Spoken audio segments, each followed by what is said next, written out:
Kementerian Ketenagakerjaan akan memberikan sanksi denda 5% perusahaan yang terlambat membayar atau mencicil THR pekerja di tahun ini. Kemnaker juga menghimbau perusahaan jasa transportasi daring memberikan THR bagi pengemudi ojek daring termasuk kurir. Menteri Ketenagakerjaan Ida Fauziah mengimbau pengusaha membayarkan THR lebih awal dari batas waktu yang ditentukan. Menaker menegaskan, THR wajib dibayar paling lambat 7 hari sebelum hari raya dan harus dibayarkan secara penuh dan tidak boleh dicicil.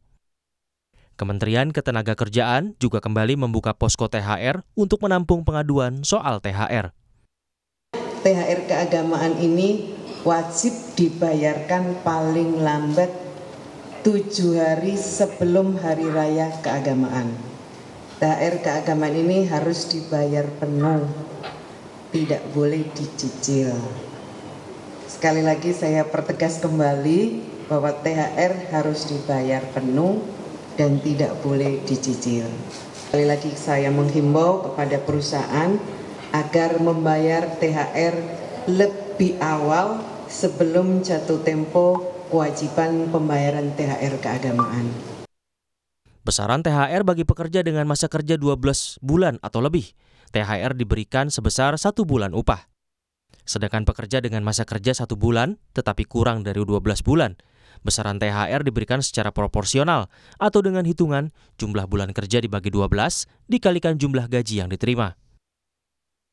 Kemenaker telah menegaskan, THR pekerja tidak boleh dicicil atau lewat dari batas paling lama 7 hari jelang hari raya. Jika THR dicicil atau terlambat dibayarkan, maka besaran dendanya adalah 5% dari individu, ataupun nanti jika hitungannya per berapa jumlah pekerja yang tak dibayar. Tahun ini Kementerian Ketenagakerjaan juga mengimbau THR diberikan kepada pengemudi ojek daring. Kementerian Ketenagakerjaan berdalih, para pengemudi ojek daring atau kurir dalam perusahaan masuk ke perjanjian kerja waktu tertentu.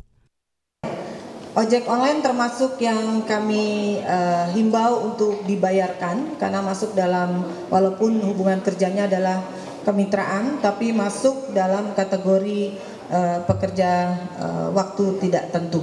Waktu tertentu PKWT. Jadi ikut dalam coverage SE THR ini.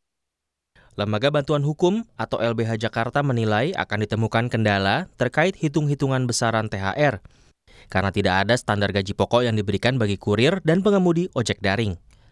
Meski demikian, pengacara publik LBH mengapresiasi Kemenaker karena mengafirmasi aturan THR bagi pengemudi ojek daring dan kurir.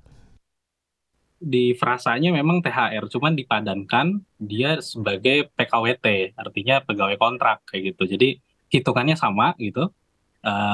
Baik itu PKWT ataupun PKWT gitu, hitungannya sama, dan mungkin hitungan yang digunakan bagi para driver juga akan sama seperti itu. Cuman kan itu tadi mereka tidak ada gaji pokok yang tetap dan segala macam karena fluktuatif penghasilan mereka kayak gitu tiap harinya. Tahun lalu Kementerian Ketenagakerjaan menerima 1.558 aduan terkait THR. Aduan THR yang dapat ditangani sebanyak 1.434 kasus dan yang tidak dapat ditindaklanjuti sebanyak 124 aduan. Kemenaker berdalih, aduan yang tidak dapat ditindaklanjuti berasal dari pekerja yang bekerja di penyelenggara negara, bekerja di kedutaan atau konsulat asing, termasuk alamat perusahaan tidak dapat ditemukan. Menurut Kemenaker, aduan yang tidak dapat ditindaklanjuti pada umumnya disebabkan tidak lengkapnya laporan yang diberikan. Menaker menyatakan THR diberikan untuk membantu pekerja atau buruh memenuhi kebutuhan dalam menyambut hari raya. Pemerintah telah menyiapkan landasan hukum dan pemberian THR bagi pekerja atau buruh. Tim Liputan, Kompas TV.